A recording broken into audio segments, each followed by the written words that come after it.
Om Namo Bhagavate Vasudevaya. Om Namo Bhagavate Vasudevaya. Om Namo Bhagavate Vasudevaya. Om Namo Bhagavate Vasudevaya. Om Namo Bhagavate Vasudevaya. Om Namo Bhagavate Vasudevaya. So today we are speaking from continuing the third canto, the 24th chapter, the renunciation of Kardama Muni. Today we will be speaking on text 28.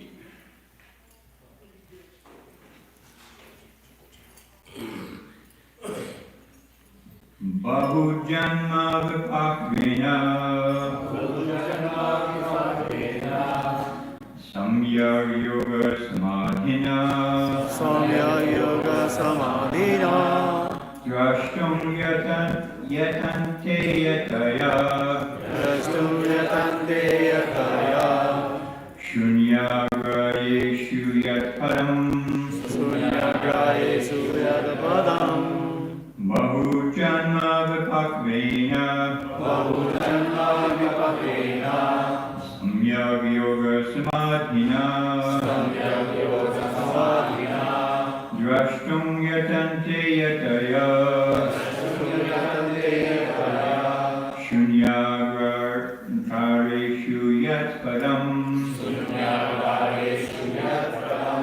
bahu janma vipakvena Bahujanma Vipakena. samyak yoga samadhina Samyak Yoga Samadhina. drashtum yatante yataya Yatante Yataya. shunyagareshu yatparam. Sunyagrayesu Yatpadam. It's so nice here, so many people chanting the words. Thank you so much. Chant please. Bahujanma vipakvena Bahujanma Vipakena. samyak yoga samadhina Samyak Yoga Samadhina. ashtum yatante yattaya Drashtum Yatante Yataya. samyageshu yatparam Shunyagareshu Yatpadam. Bahujanma vipakvena Bahujanma Vipakena. samyak yoga samadhina Samyak Yoga Samadhina. drashtum yatante yatayah Drashtum Yatante Yataya. shunyagareshu yatpadam Shunyagareshu Yatpadam. Bahujanma vipakvena Bahujanma Vipakena. Samyak Yoga Samadhina. Drashtum Yatante Yataya. Shunyagareshu Yatpadam.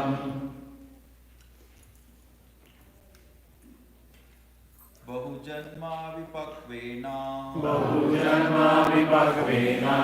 सम्यग् yoga समाधिना Samyak Yoga Samadhina. द्रष्टुं यतन्ते यताया Drashtum Yatante Yataya. शून्यगरेषु यत्पदम् Shunyagareshu Yatpadam. Vaishnavis. Bahujanma vipakvena Bahujanma Vipakena.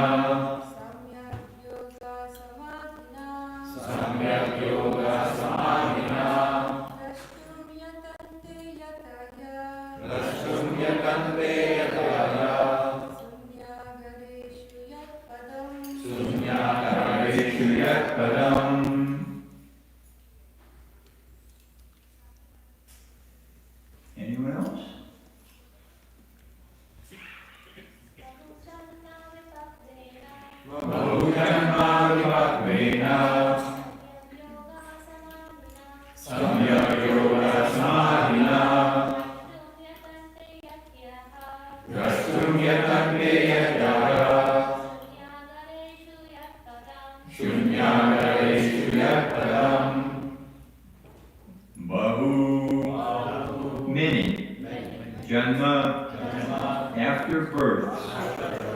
Vipakvena, which is mature.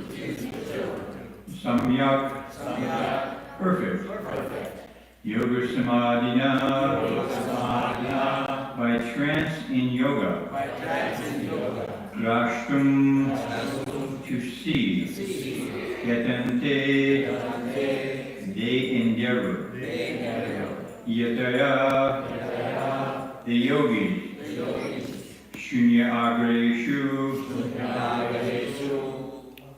I mispronounced that. Shunya agareshu, in secluded places. Yat, whose, padam, feet. Translation and purport by His Divine Grace, E.T. Bhaktivedanta Swami Srila Prabhupada. Translation: after many births, mature yogis, by complete trance in yoga, endeavor in secluded places to see the lotus feet of the Supreme Personality of Godhead. Purport. Some important things are mentioned here about yoga. The word Baho Janma Vipakvena means after many births of mature yoga practice. And another word, Samyag Yoga Samadhina, means by complete practice of the yoga system. Complete practice of yoga means bhakti yoga. Unless one comes to the point of bhakti yoga, or surrender under the Supreme Personality of Godhead, one's yoga practice is not complete. The same point is corroborated in the Srimad Bhagavad Gita. Ahunam Janmanam Ante. After many births, the Jnani, who has matured in transcendental knowledge, surrenders under the Supreme Personality of Godhead. Period. Kardama Muni repeats the same statement. After many years and many births of complete practice of yoga, one can see the lotus feet of the Supreme Lord in a secluded place. It is not that after one practices some sitting postures, he immediately becomes perfect. One has to perform yoga a long time, many births, to become mature, and the yogi has to practice in a secluded place.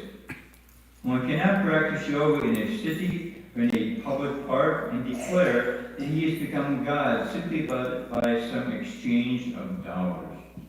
This is all bogus propaganda. Those who are actually yogis practice in a secluded place, and after many births, they become successful, provided they surrender under the Supreme Personality of Godhead. This is the completion of yoga. Translation, please repeat. After many births, mature yogis, by complete trance in yoga, endeavor in secluded places to see the lotus feet of the Supreme Personality of Godhead. Om Jnana Shalakaya Chakshurunidhamina Tasmai Shri Gurave Namaha Shri Chaitanya Vishtam Savidyamina Bhutale Swayam Rupa Karamayam Dadati Swavadandikam Vandeham Shri Guru Shri Yuta Padakamalam Shri Gurun Vaishnavam Sha Shri Rupam Savijatam Hagana Varnavatam Tam Shrivam Sadvaitam Savadutam Parijana Sahitam Krishna Chaitanya Devam Shri Radha Krishna Paran Sahagana Lalita Shri Vishakandatam Shka Hare Krishna Karuna Sindhu Dinabandhu Jagatpate Gopesha Gopikanta Radha Kanta Namostute Tapta Kanchana Gaurangi Radhe Vrindavaneshware Vrishabhanu Sute Devi Pranamami Hare Priye Vanchakalpatarubhyascha Kripa Sindhubhyeva Patidanam Pavanebhyo Vaishnavebhyo Namo Namah Jai Shri Krishna Chaitanya Prabhu Nityananda Shri Advaita Gadadhar Shri Vasadi Gaura Bhakta Vrinda Hare Krishna Krishna Krishna Hare Hare Hare Rama Rama Rama Hare Hare. Hare Krishna. So to give some context to this verse, Srila Prabhupada established for all of our temples worldwide that every day as part of the morning program, we read from one or maybe two verses from the Srimad Bhagavatam. And so sometimes we forget the context, the greater picture of what's going on. So I'll just go back and give a summary of the context in which this verse is spoken. This chapter is entitled The Renunciation of Kardama Muni. Kardama Muni was a great mystic yogi who had achieved perfection, and not only in the Ashtanga yoga process, but also in mystic cities. After complete perfection, going through the eightfold yoga system, Ashtanga yoga, enters the processes where we can achieve perfection gradually in the different mystic cities. And Kardama Muni had achieved perfection in all those mystic cities. And by the instruction of Lord Brahma, he agreed to become one of the Prajapatis within the universe, to create progeny. Because this pastime took place in the beginning of the creation of the material world. And so Kardama Muni, he accepted as his wife the daughter of Swayambhuva Manu, who was the emperor of the entire universe. Of every planetary system, he was the emperor. Each planet has a king or an emperor. Every continent has somebody in charge. Every village, every town, like that.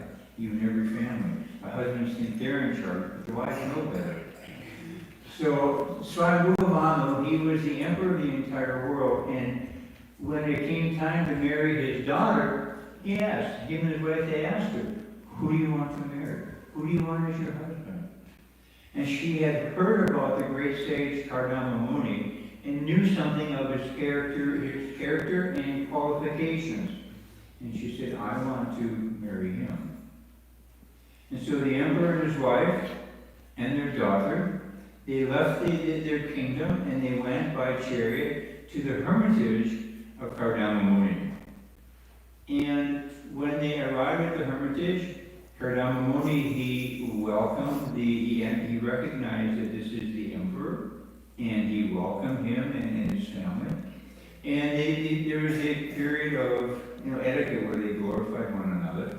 And then it was made clear to Kardama Muni that our daughter will like you as her husband. So he accepted her, and because he was a great renunciate, a great mystic yogi, he's living very simply.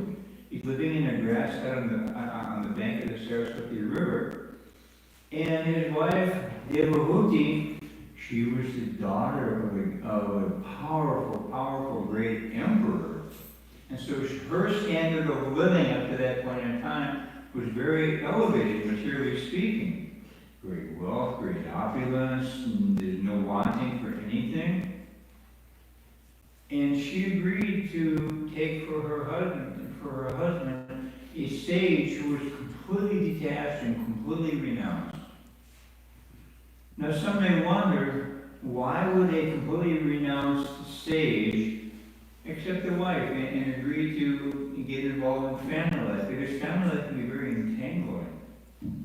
And it was because he was requested to do this service by Lord Brahma. So he acquiesced and said, yes, I will do this. And it may also be wondered why Devahuti, who is the daughter of an emperor, would accept such a renounced person as her husband. And this took place in Satya Yuga, and people were highly intelligent. You can't imagine how intelligent they were back then. Plus their lives were extraordinarily long. In the beginning of Satya Yuga, people lived for 100,000 years. Beginning of Kali Yuga, the present age, they lived at most for 100 years, maybe 105, something like that. But the duration of life has gradually diminished throughout the 4 seasons of universal time. Such a trait that Par and Kali Yuga. And Srila Prabhupada said when he was last here in 1976, at the end of Kali Yuga, If somebody lives to be 20, 25 years old, they will be considered a very old man. So it's gradually diminishing.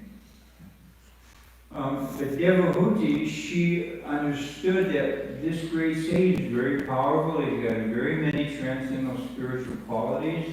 And I want such a man for my husband.